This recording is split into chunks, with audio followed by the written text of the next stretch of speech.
In this tutorial, we're going to take a look at how you can add a black and white effect to a video in Adobe Premiere Pro.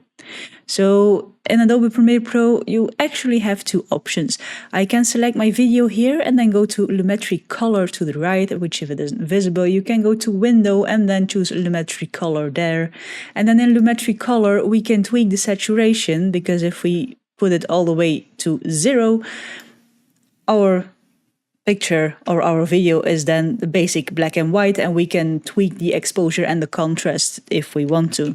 But this changes your video itself. What you can also do is go to Effects and then there search for Lumetri Color.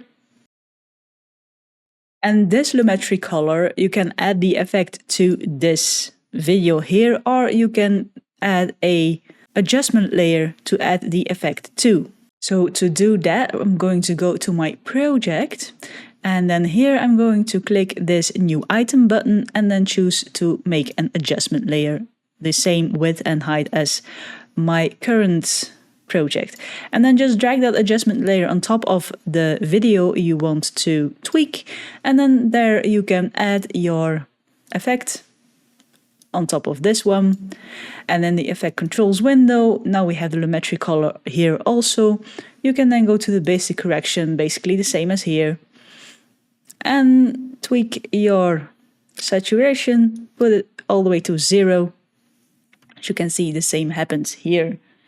So you can add the effect, or you can just use the Lumetri Color on an adjustment layer or on your video itself, your choice entirely. And then you can tweak the exposure and the contrast, highlights and all those things until you have the black and white you are searching for. But that's how you can add a black and white effect to a video in Adobe Premiere Pro. Like the video if you liked it, subscribe if you want to see more of my videos, and as always, thank you for watching, and I'll see you in the next one.